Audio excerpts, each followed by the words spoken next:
up, everybody? Welcome back. Finally, we have made it to the racetrack after a very long winter. I am over here jonesing to be at the track. It is a beautiful day here in Kentucky, and we are at Thornhill Dragstrip. So, as you can see, we have my dad's car behind me. We're going to just be doing a little bit of testing today. He thinks he's here to win, but I'm here to test, so we'll see what happens. But basically, just testing since we got the 13 pounds off of the front, the new master cylinder, and that other thing that we did, the steering box, the new steering box. So testing to see what those three changes, how it affects the car, how it makes the car drive, stop, all that good stuff. I don't believe that we are going to gain any ET. I don't think that we're going to gain really much more with the chassis, but you never know. Sometimes small changes can make a big difference. So we're out here today to do a little bit of testing. So we're going to get the car ready to go. It rained here a little bit earlier, so the track has been doing their cleanup work, getting everything dry, getting the track prepped. I walked the surface, and the surface is actually really good here for like the first 300 feet. So it's a perfect place to run a bracket car, in my opinion. So we're gonna get this thing ready to go, and I'll turn this thing on when we roll up to the water box for our first time run. So going over my notes here from last year before the first pass, and basically gonna leave everything exactly how it was at the end of last year. We're gonna leave the front shocks 2 clicks from full loose. The rear shocks are gonna be set up exactly like they were. As far as extension goes on the front, 2 clicks from full loose on extension. And then, like I said, the rears are going to be where we had them set last year. Basically everything same as last year, 4,000 RPM launch, start with 11 PSI tire pressure. That's what we went 607 with, and he actually ran a 606 right at the end of the year when I wasn't here. So basically leaving that exact same suspension in it and tune up, if you will, and going out here and see what it does on this first run.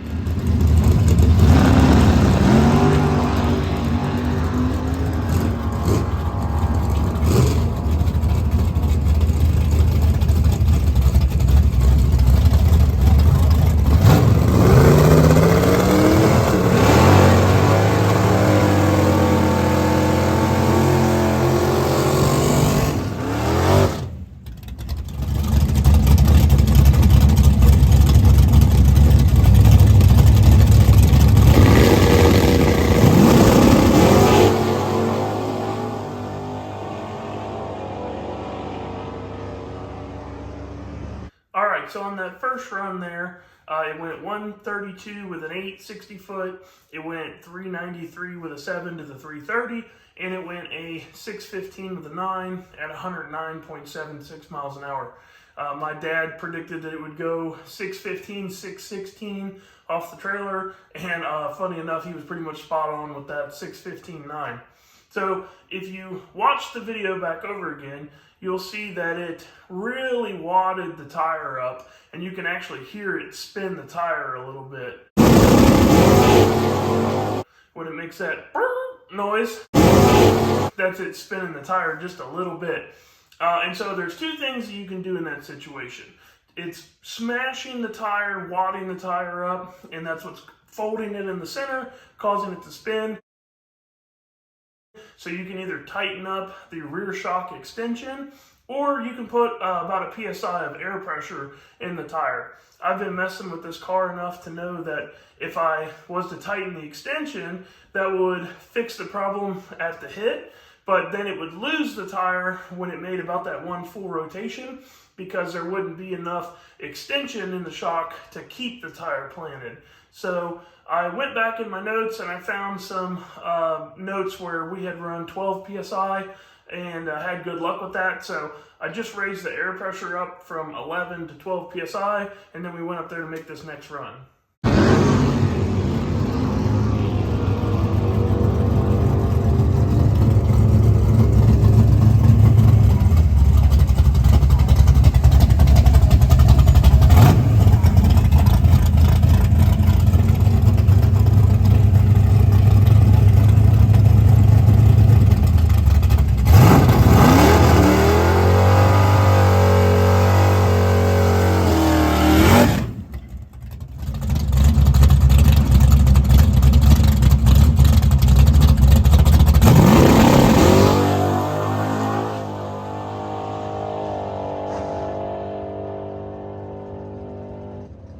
So that run looked tremendously better early.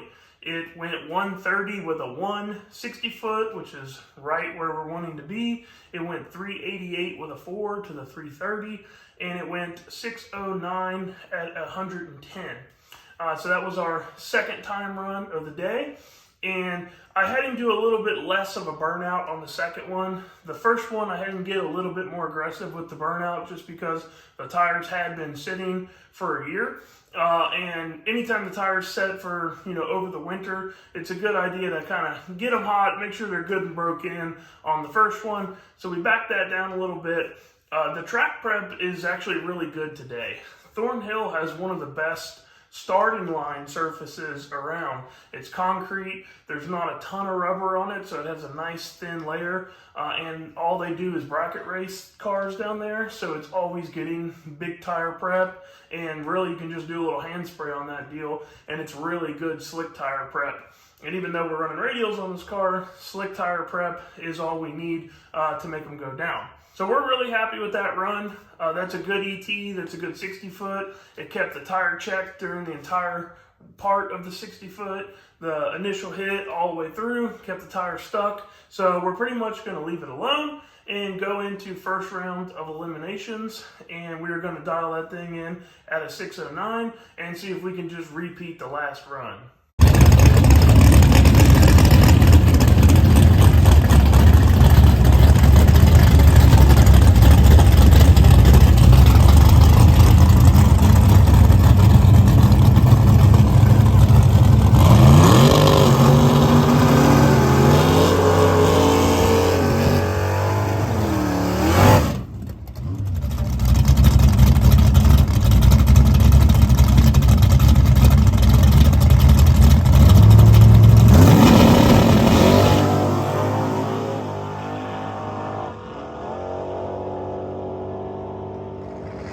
So the early numbers on that run looked really good again, super repeatable. It went 130 with a 7 to the 60 foot, and then it slowed down a little bit to the 330. It went a 393 with a 5 because it actually launched straight and landed straight, but then it kind of drove out of the groove. I think that is the new steering wheel, or not new steering wheel, but the new steering gearbox. He's used to having a little bit more play in the steering wheel, and I think that was just him overcorrecting a little bit and driving it out of the groove.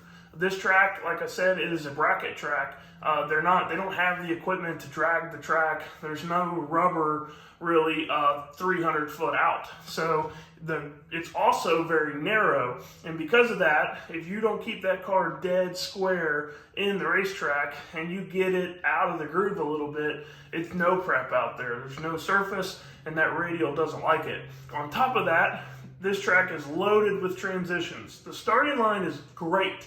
First 300 feet of the run, honestly, pretty much all the way to the 330 is pretty good. But then after that, it's an old racetrack. Thornhill is actually the oldest consecutively ran racetrack in the country. And so it's had a lot of repairs and patches. And so from 330 on, it's like the whoop section. You're going over a lot of transitions. So you got to keep the car square. It can't get out of the groove.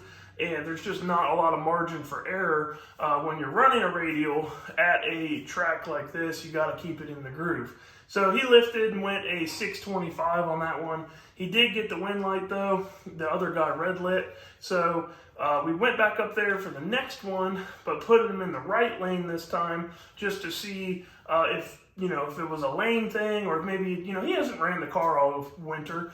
When you leave a car set for 6 months, you get rusty. So getting back into the swing of things, we thought, maybe, just a lane thing. Let's stick you in the other lane. There's a little bit more room over there and see how it does. So that's what we do going up for the second round of eliminations.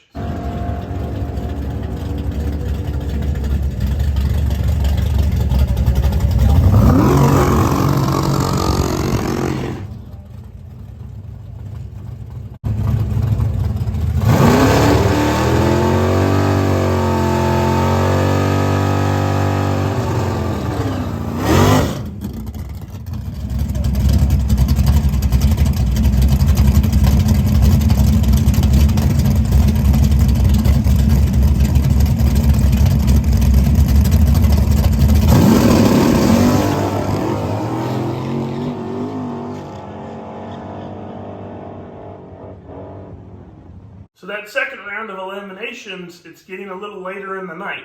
It's starting to get darker. The air's starting to get better. The water gratings are about 47, which is pretty good air. The temperature is 62 degrees. This thing's really making some horsepower. And it goes 129, 60 foot, 129 with a 6. Went 387.3 to the 330. And he lifted way early because the other guy wasn't there. And he went a 609.1 at 107.91 miles an hour. So had he ran that all the way out, probably would have been a low 607, which would be pretty much right there with where we were running at the end of last year. So pretty happy with that part of the run. The problem is as it's going through the transitions, it is getting very upset easily. Since we've taken the 80 pounds out of the rear of the car, it has made it not want to go through these transitions quite as well. On a nice racetrack, it doesn't matter as much, but we're kind of fighting with that. It's also, the car's wheeling quite a bit to get the weight transfer that we need. Because of that, it's landing kind of hard from the wheelies. It's causing a lot of bump steer in the front, which is making the car kind of want to drive one way or another, because when it's landing, it's throwing the front end back up, and then when the front end comes back up, it's kind of wanting to go whichever way that it wants to go. So I loosened the front shocks 2 clicks on the compression to try to let it soak up the landing of the wheelie a little bit more, and then we go into third round of elimination here.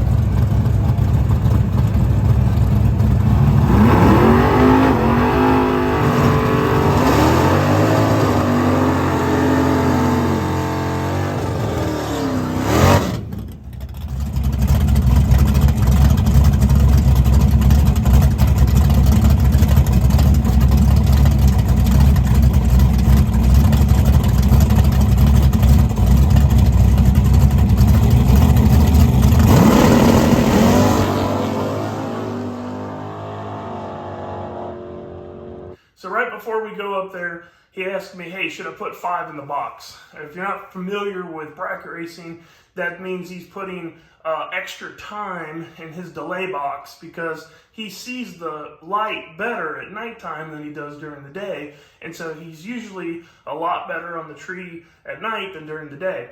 And he wanted to put 5 in the box, but he had gone 015 light the round before. And in bracket racing, an 015 light can get it done sometimes, but really you need to be in the O's. 05 and better is a really good bracket racer. And so he's like, should I put 5 in it? I'm like, no, I wouldn't touch it, just because how much quicker you're going to see the light, if you pick up we're talking very minute amounts of time here. So unfortunately, he shouldn't have listened to me. He should have trusted his gut because he went 001 red. So we lose the round, but we go our best 60 foot to date, which was a 128.2. Now we've been 128 about 7 times now with this car, anywhere from 128.7 to 128.2 now, and the fastest it had gone before that was a 128.5. So really good 60 foot. It's looking great.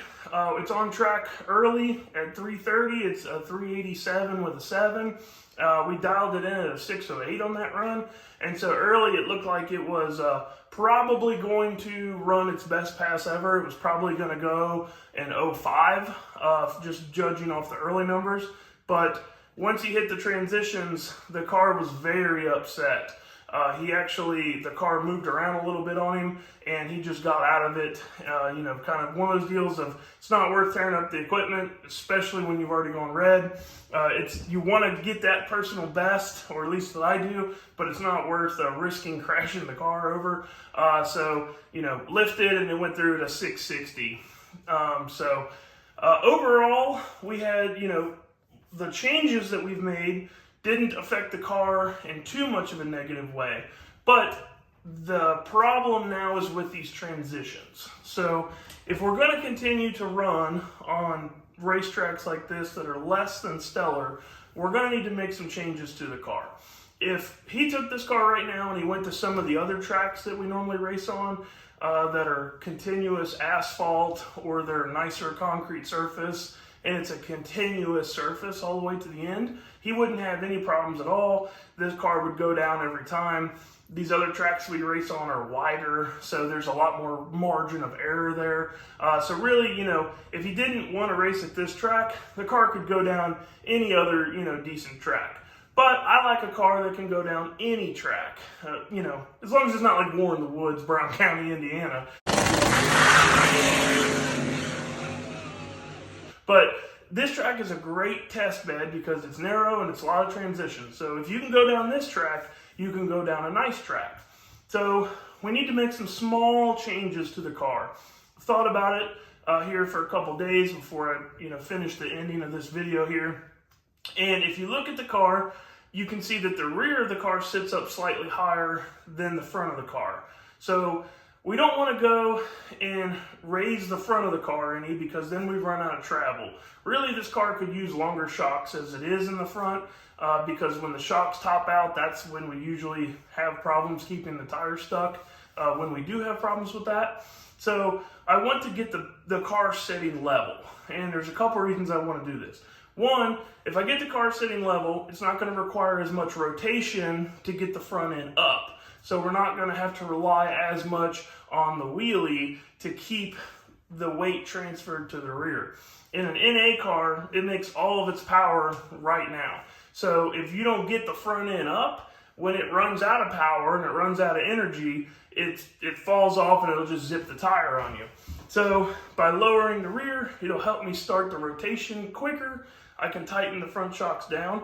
It'll also drop the instant center of the ladder bar down slightly because we're lowering the chassis bracket in the car, which is going to make it want to wheelie more, but now we can start using our extension again. Right now we're 2 clicks from full loose on extension, and if we start tightening the extension up, we can't get the tire to stay stuck because we're relying so much on the wheelie. So even though that change is going to make it promote wheeling, we will be able to tie the front end down with the extension of the shocks. The other thing this is going to do is this is going to help the car go through the transitions better because the back end is up. So, you know, naturally the weight bias is already not ideal. And with the rear up, it just puts more weight on the front. So when you're down track and the weight starts kind of transferring back and it's sitting at how it would basically be at ride height, it makes it harder to go through those transitions. So if we get it level, that's going to help with that. And then the other thing that we need to do is we need to put a little bit lighter spring on this thing in the rear.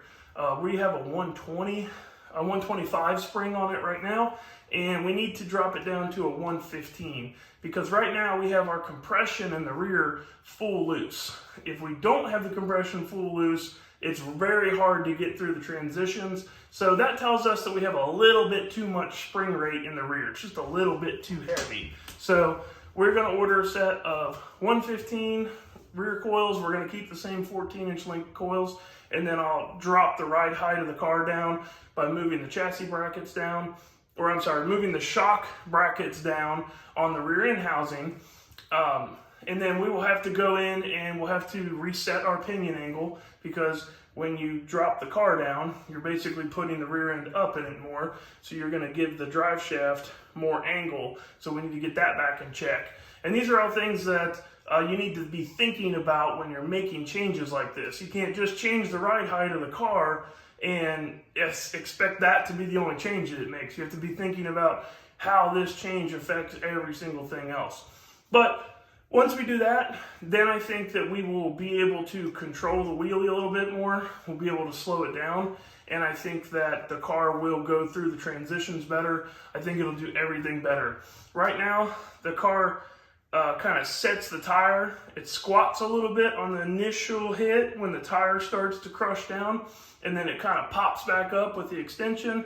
Then the front end carries up. And then it rides out. And then it comes down, but we have to rely on that big wheelie. So being able to get away from that, make this a little bit smoother transaction, make it just squat and ride out and not have to carry that wheelie so high is what's going to make this car a lot more controllable. So we can never get it to do what a 4-link's going to be able to do. You know, we're never going to be able to get the car to squat, drive forward, and then drive up into a wheelie. It's just, that's not possible with a fixed short instant center of a ladder bar, but that's the goal. We're trying to get it to consistently do that. And then if we can't get the wheeling under control, if we get to a point where we're full tight on the front extension and it's still riding out real high like it is, then we might have to move the ladder bars back up one hole to get the wheelie out of it. But I like to make, you know, small changes at a time, and I think that we're really, really close to having a race car that will go down any surface. So that's all I got for this one, guys. This was the first outing with the Challenger, first time to the track of the year. It felt good. It's got me amped up to get my truck out. I'll be running my truck, actually not this weekend, but next weekend. I'll be doing some testing with it, getting ready so I can run this thing at UCC this year. So, like always, guys, thanks for watching. If you're new here, click the like button, share the content with your buddies, help get all the info out there that we can. And like always, guys, we'll catch you on the next one.